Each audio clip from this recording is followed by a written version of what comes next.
Hi viewers, welcome to Jira Topics channel. நான் இன்னைக்கு ஒரு திருக்குறளோட என்னோட சேனலை ஆரம்பிக்கிறேன். அகர முதல எழுத்தெல்லாம் ஆதிபகவன் முதற்றே உலகு. நான் இன்னைக்கு கண்டந்திப்பிலி அரைச்சி விட்ட ரசம் எப்படி பண்ணுறதுன்னு சொல்ல போகிறேன். கண்டந்திப்பிலியை பற்றின டீட்டெயில்ஸும் சொல்ல போகிறேன். கண்டந்திப்பிலிங்கிறது நாட்டு மருந்து கடையில் கிடைக்கும். அது ஒரு நாட்டு மருந்து சாமான், மருந்து, நாட்டு மருந்து. இந்த வெயில் காலத்தில் வெயில் தாங்காமல் உடம்பு கைகாலெலாம் வலிக்கும். அந்த சமயத்தில் இந்த மாதிரி ஒரு ரசம் பண்ணி சாப்பிட்டாக்க அந்த வலிகள்லாம் சரியாக போயிடும். அதையும் நான் இன்னைக்கு புளி கலக்காமல் தான் பண்ண போகிறேன். ஃபஸ்ட்டு வானலில் இழுப்பச்சட்டி வச்சுருக்கேன், அடுப்பு ஏற்றிருக்கேன்.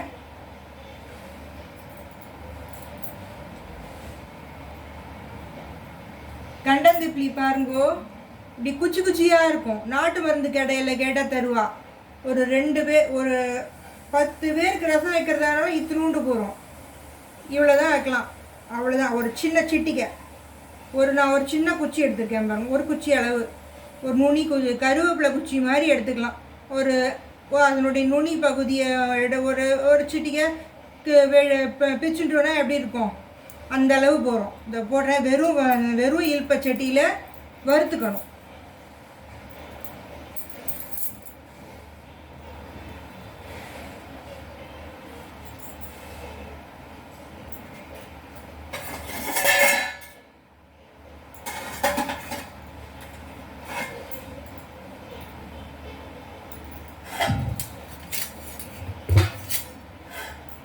ரெண்டு பெரட்டை பெரட்டிக்கணும். நல்லா வாசனை வர அளவுக்கு 2 பெரட்டை அப்படி போட்டோன்னாலே தெரியும். ஒரு ஹீட் ஆகட்டும். கொஞ்சம் பெருசாக வைக்கணும் அடுப்பை, ஏன்னா சட்டுன்னு ஆகிறதுக்காக. இருப்பை சட்டி கொஞ்சம் சூடு ஆகணும்.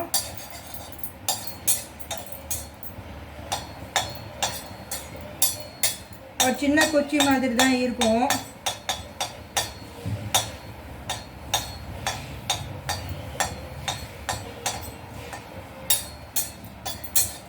ரெண்டு பெரட்டை பெரட்டிப்போம்.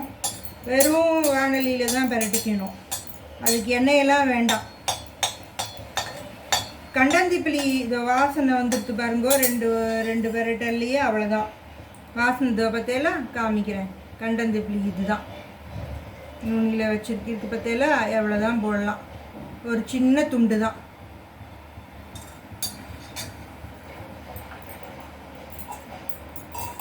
அவ்வளோ போட்டாலே போதும். ஒரு 10-15 பேருக்கு கூட நம்ம ரசம் வச்சு விடலாம். எல்லாருக்குமே அது சாப்பிடலாம். பெரியவா, சின்னவா, குழந்தைகள் எல்லாருமே சாப்பிடலாம். உடம்புக்கு நல்லது. அடுத்தது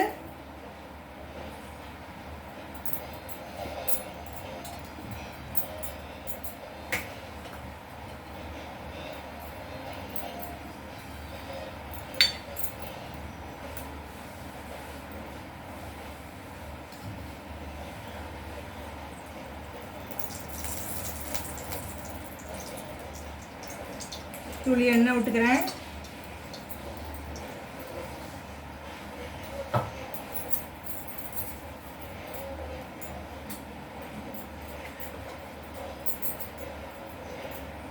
ஒரு 6 மிளகா, நீட்ட மிளகால 6 மிளகா போடும். ஏன்னா ஒரு 2 பேருக்கு தான் வைக்க போகிறேன்.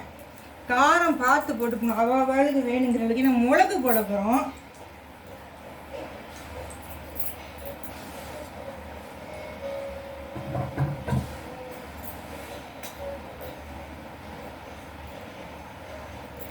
தனியா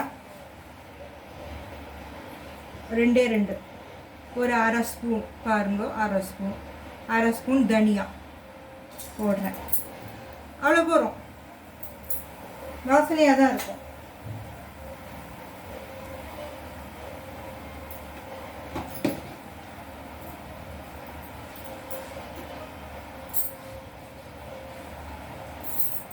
தனியாக கொஞ்சம் வறுபடட்டும். நான் எப்போவுமே தனியா வந்து பொன் முருவலாக வறுக்க மாட்டேன், ஒரு வறுவல் கூட விடுவேன். ஏன்னா சில வயசான பெரியவாளுக்கு வந்து தனியாவை பொன் முருவலாக வறுத்தா நெஞ்ச கறிக்கும். நெஞ்ச கறிக்கிறது அப்படின்பா. ஒரு 40-50 வயசானவா, அதுக்கு மேலே வயசானவளுக்கெலாம், சில குழந்தைகளுக்கு அப்படிலாம் இந்த ஒரு ப்ராப்ளம் வரும். சாப்பிட்டானா சாம்பார்லாம் சாப்பிட்டானா சரியாக வறுபடலை தனியா அப்படின்னு நெஞ்ச கறிக்கிறது அப்படின்னு. அது இந்த தனியா வந்து கூட ஒரு வறுவல் கூட விட்டுட்டோன்னா அந்த ப்ராப்ளம் வராது. நெஞ்சிலேருந்து ஏற்று வரும்.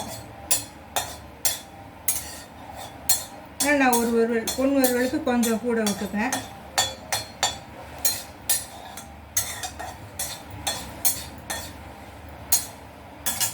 நான் காமிக்கிறேன்.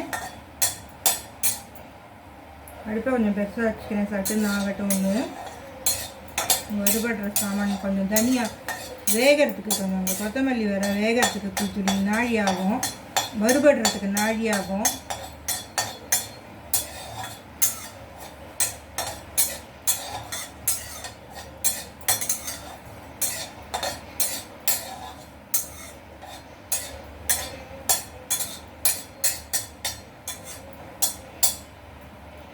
வறுபடட்டும்.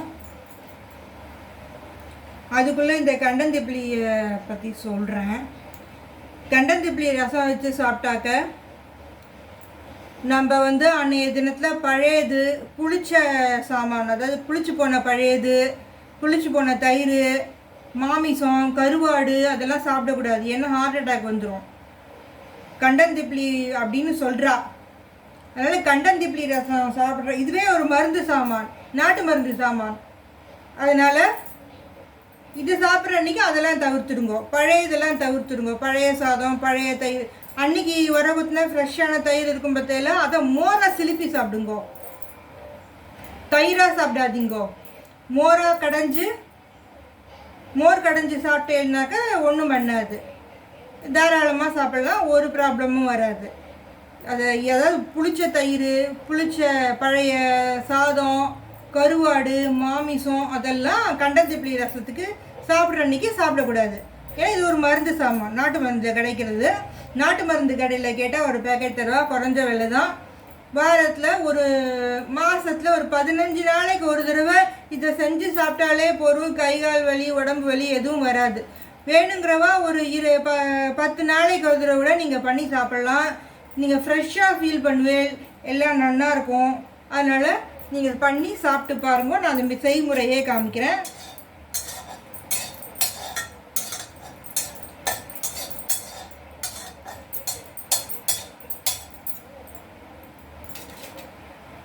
கொத்தமல்லி ஒரு பங்கு கூட வறுபட்டு எடுத்து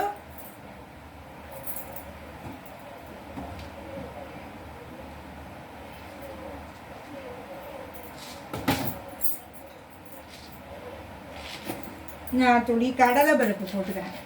ஒரு கைப்பிடி கடலை பருப்பு போட்டுக்கிறேன்.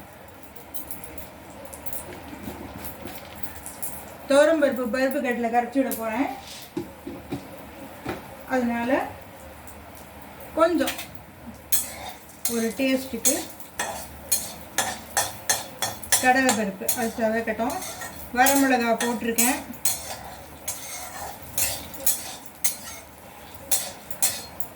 இதே இதில் துளி மிளகு போட்டுக்கிறேன்.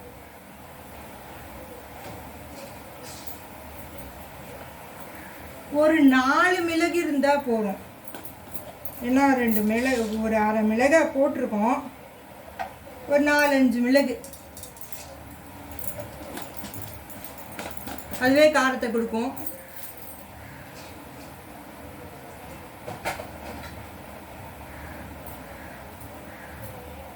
துளி பெருங்காயம் வறுத்துக்கிறேன்.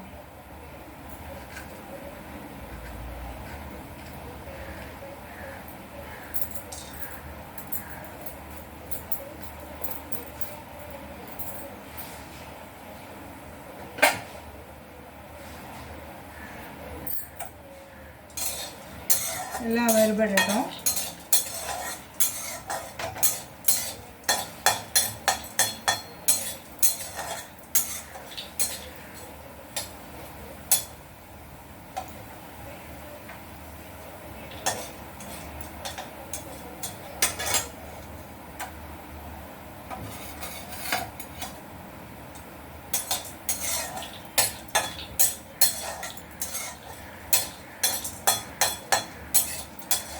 ஜாக்கிரதை, மிளகு போட்டிருக்கோம். மிளகு பொரிஞ்சால் வெடிச்சிரும். ஆனால் அடுப்பை ஸ்லிம்மில் வச்சுக்கோங்க. அது வானொலி நல்லா சூடாக இருக்கும். இலுப்பைச்சட்டி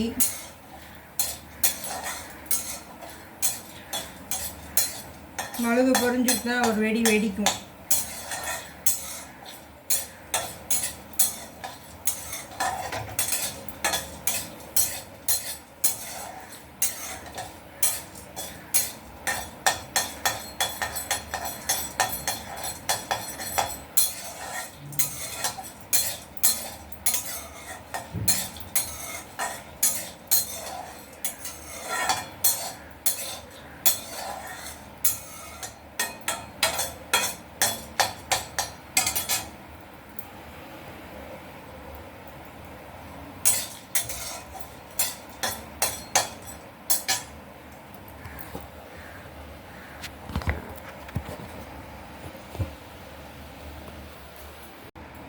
தக்காளி போடலாம் இந்த கண்டந்திப்பிலி ரசத்துக்கு.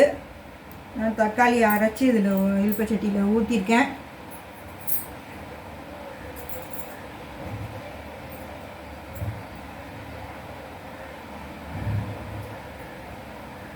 ஒரு சிட்டிக்கை மஞ்சப்பொடி போட்டிருக்கேன்.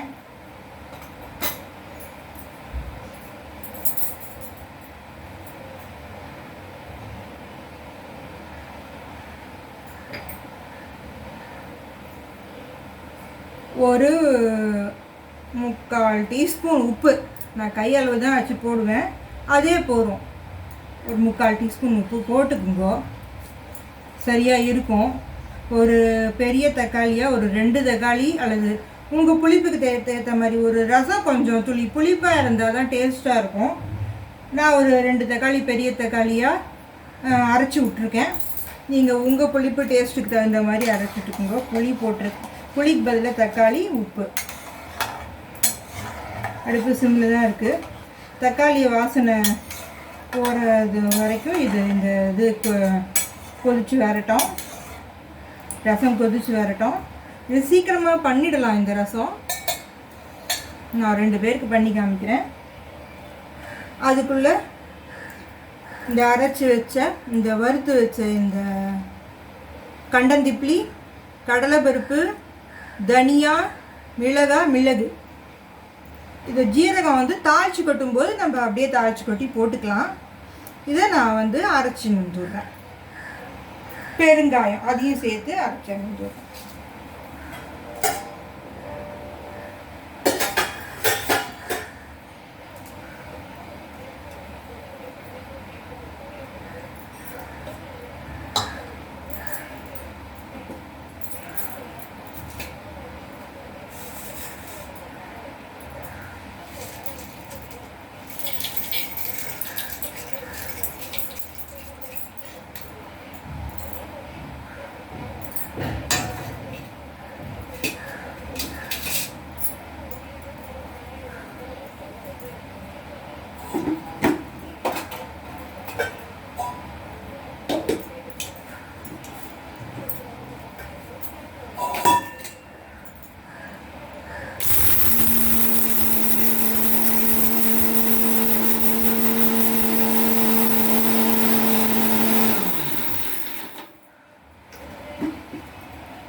இது 5 நிமிஷத்துலேயே கொதிச்சிடும்.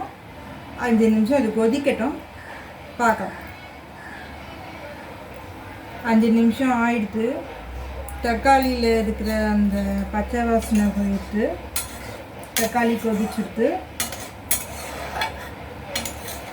இன்னொரு பாயிண்ட் சொல்கிறேன். இது எல்லா வியாதிக்கும் நல்லது தான். அடிக்கடி, அதாவது இது நாட்டு மருந்து, அதனால அடிக்கடியெல்லாம் இதை செய்யக்கூடாது. ஒரு 10 நாள், ஒரு 15 நாள் அப்படி கேப் விட்டு தான் இதை சாப்பிடணும். நாட்டு மருந்தோல் இதுவும் ஒரு மருந்து தானே. மருந்தெல்லாம் நம்ம எப்படி சாப்பிடுவோம்? இங்கிலீஷ் மருந்தெல்லாம் டாக்டர் சொன்ன டோசேஜ் படி தானே சாப்பிடுவோம். அதே மாதிரி தான்.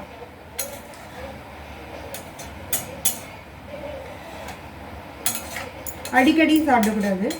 ப்ரெக்னென்ட் லேடிஸ்க்கும் உடம்பெல்லாம் வலிக்கும் இல்லையா? அவளுக்கு ஜென்ரலாகவே குழந்தைன்னு இருக்கா. அதனால் அவள் சாப்பிட, அதாவது ஒரு சிட்டிக்கை விறக்கடி அப்படின்னு சொல்லுவாள்.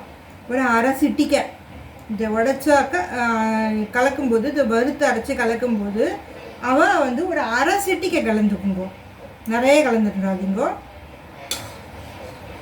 இப்போ நம்ம ஆற்றுல 10-15 பேர் இருப்பா அப்படின்னா, நான் இப்போ காமிச்சம்பத்தில் ஒரு சின்ன குச்சி அந்த அளவு போகிறோம், நிறையெல்லாம் போட வேண்டாம். அத்தனை பேருக்குமே இந்த அளவுக்கு உண்டான கண்டந்து இப்படி சேர்த்தாலே உடம்புக்கு வந்து நல்லது தான். அதுவே போர்மானது. அந்த அவ்வளவுதான் போடணும்.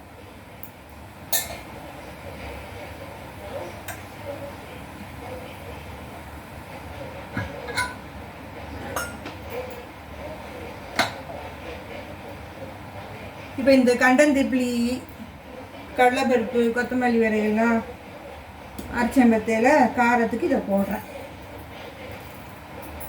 அந்த பொடியை இதில் போடுறேன். குறை குறைன்னு பொடி பண்ணியிருக்கேன்.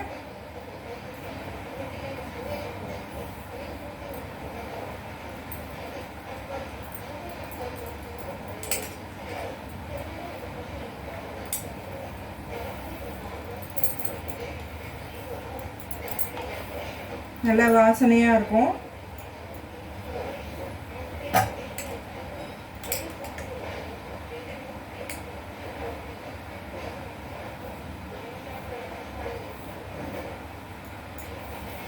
ரொம்ப கண்டந்திப்பிலி போட்டதுக்கப்புறம் ரொம்ப கொதிக்கப்படாது, லேசாக தான் ஒரு கொதி வரணும். அதுக்கு தான் இந்த தக்காளியை வந்து முதல்லையே நம்ம கொதிக்க விட்டு விடுறது.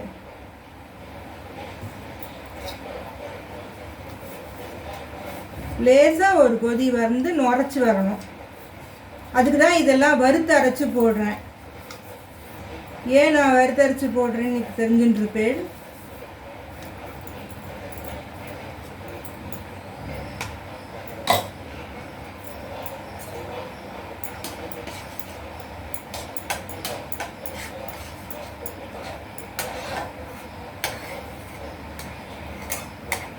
வேணுங்கிறவா பூண்டு சேர்த்துக்கலாம். நான் இன்னைக்கு பூண்டு சேர்க்காம பண்ணியிருக்கேன், நம்ம ஆப்ஷன் தான். ஏன்னா கண்டந்திப்பிலியில் ஒரு காரம் இருக்கும், நாட்டு மருந்து. நம்ம வேற மிளகு போடுறோம்.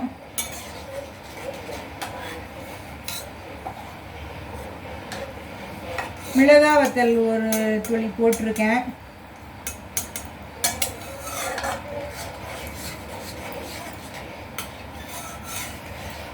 நல்லா கலரி விடுங்க. அது வந்து இந்த பொடியை போட்ட நாளைக்கும் அதில் இருக்கிற பருப்பு வந்து புளி உப்பிக்கும். நல்லா கட்டி தட்டி இல்லாமல் நல்லா கலரி விட்டுக்குங்கோ. ஜலம் விட்டுக்கலாம் கொஞ்சம்.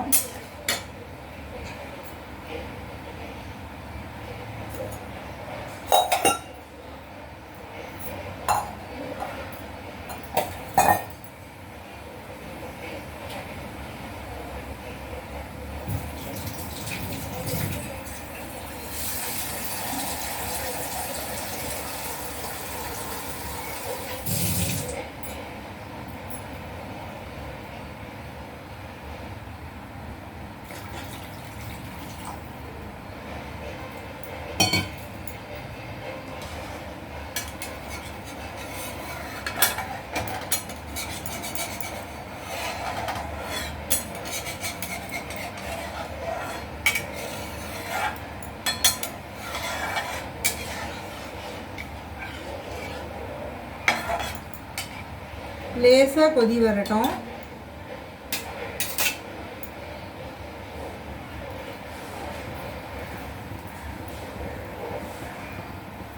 லேசாக நுரைச்சி வரட்டும். அதாவது நுரைச்சி வந்தால் போதும்.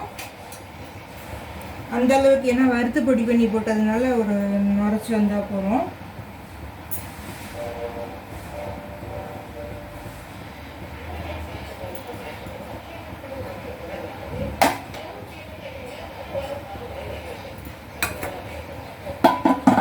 பருப்பு வேக வச்சு வச்சுட்டுருக்கேன்.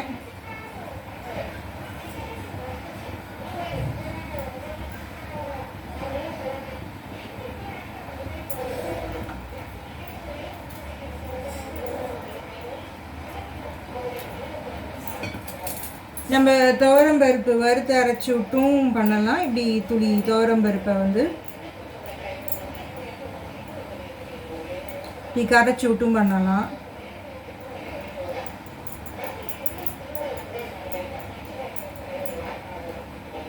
இந்த பருப்பு கட்டு விட்றேன். இந்த ஒரு லேசாக கொதி வருது, பருப்பு கட்டு விட்றேன்.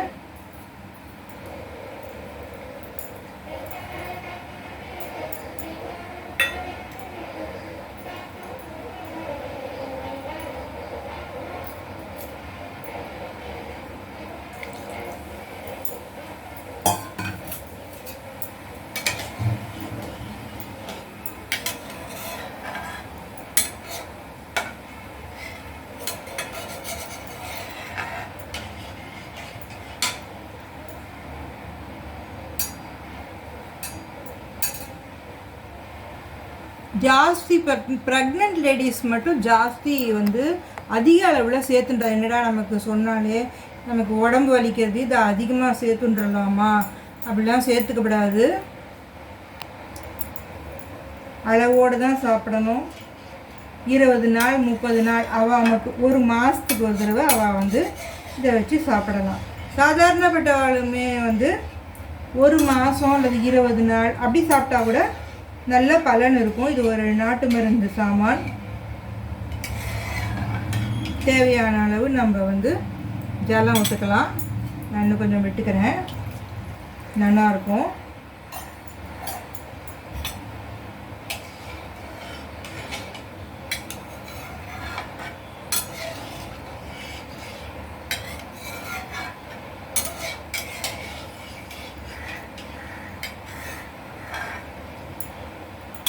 ரசம் நுரைச்சி வரட்டும்.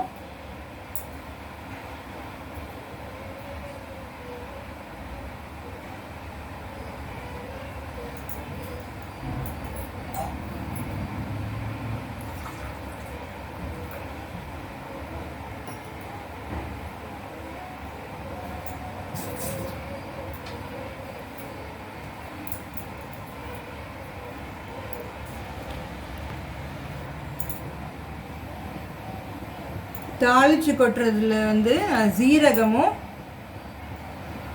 கடுகு, ஜீரகம், துளி கருவேப்பிலை இதை வந்து நெய்யில் தாளித்து கொட்டணும். ஏன்னா இது மருந்து சாமானோ இல்லையோ, அதனால் ஒரு சொட்டு நெய்யில் இந்த அத்தனையும் வந்து நம்ம தாளித்து கொட்டணும். கொட்டினாக்கா மணமாக நல்லாயிருக்கும். இப்போயே இது எம்மியாக வாசனையாக இருக்குது. கண்டந்திட்லி ரசம் அது தயாராகுது.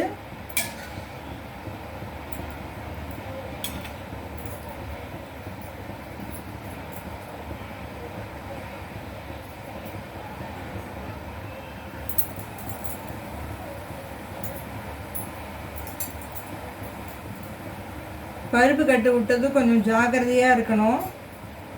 ஏன்னா நுரைச்சி வந்தால் போகிறோம், கொதிக்கப்படாது. ரசத்துக்கு எப்போவுமே பருப்பு கட்டு விட்டது நுரைச்சி வரணும் மேலே, அவ்வளோதான். பருப்பு கட்டு விட்டப்புறம் கொதிக்கக்கூடாது.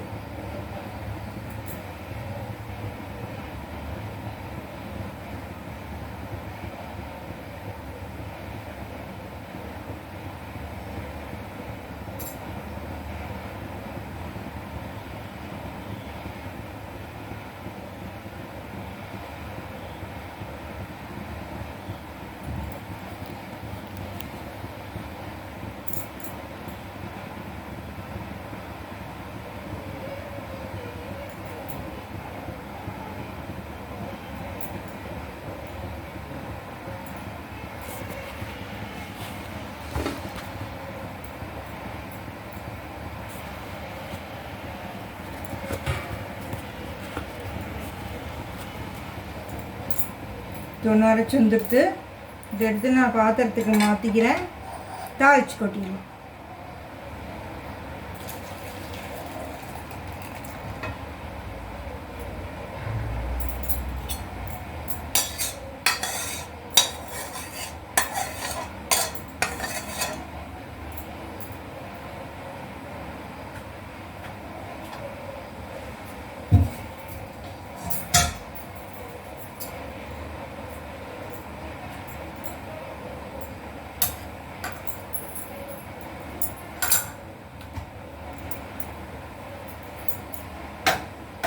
தாளிக்கிற கரண்டி வச்சுருக்கேன்.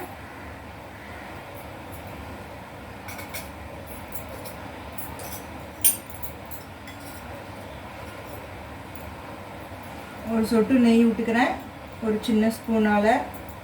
அதுவே போதுமானது.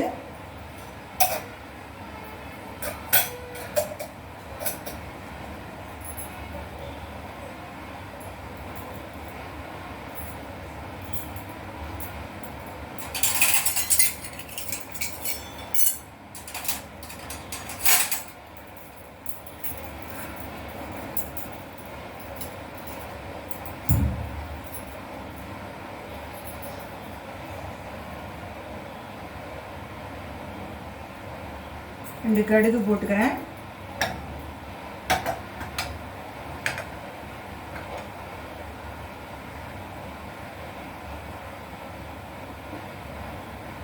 கடுகு பொரியட்டும்.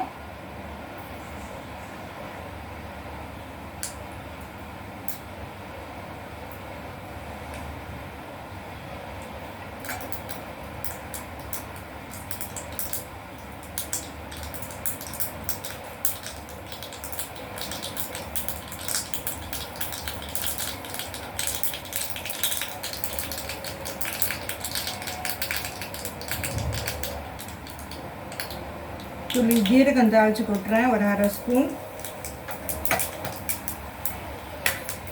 கருவேப்பிலையை ரெடியாக அலம்பி எடுத்து வச்சுருக்கேன். ஜீரகம் சீக்கிரம் பொரிஞ்சிரும். வாசனை வருது எண்ணெயாக. அவ்வளோதான், கண்டஞ்சிப்பிளி ரசம் ஆகிடுத்து. தாளிச்சாச்சு, கொட்டிட வேண்டியது. ரசத்தில் கொட்டிட வேண்டியது தான்.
ஹாய் வியூவர்ஸ், என்னோட சேனலுக்கு லைக் பண்ணுங்கோ, ஷேர் பண்ணுங்கோ,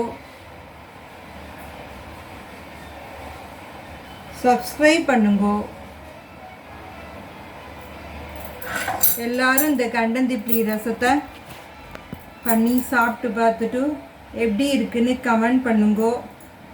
உங்களுடைய அனுபவங்களை சொல்லுங்கோ. நல்லா ஞாபகம் வச்சுக்கோங்கோ, கண்டந்திப்பிளி ரசம் எல்லா வியாதிக்குமே இது நல்லது. இது வந்து உடம்புல இருக்கிற கெட்ட கொழுப்புகள் எல்லாம் கரைச்சி கொடுக்கும். அதே சமயம் வந்து இது கேன்சருக்கும் நல்லதுன்னு சொல்கிறா. இது வந்து உடல் பருமனை வந்து குறைச்சி கொடுக்கறதுக்கும் நல்லதுன்னு சொல்கிறா. அதுக்காக அடிக்கடி செஞ்சு சாப்பிடக்கூடாது. ஒரு மாதத்துக்கு ஒரு தடவை 15 நாளைக்கு ஒரு தடவை ஒரு விரக்கடி தான் போடணும். அந்த பொடி பண்ணி போடுறது. உங்களுக்கு பயமாக இருக்குது, முதல்ல கொதிக்க வைக்கிறதுக்கு தெரியாது அப்படின்னா ரசம் சூடாக இருக்கும்போது இறக்கும்போது கூட இந்த கண்டந்திப்பிளியை ஒரு இடிச்சுட்டு இதில் போட்டு சேர்த்துக்கலாம். இறக்கி வச்சுட்டு கூட போடலாம். கண்டந்திப்பிளி சாப்பிட்ற அன்னைக்கு பழையது, கருவாடு, மாமிசம், புளிச்ச தயிர் அதெல்லாம் சாப்பிடக்கூடாது. தயிராக சாப்பிடாம மோராக கடைஞ்சி விட்டுக்குங்கோ. ஃப்ரெஷ் தயிராக இருக்கட்டும். இதுதான் முக்கியமானது. இதை எல்லாரும் ஃபாலோ பண்ணால் எந்த ப்ராப்ளமும் வராது. Hi bye viewers.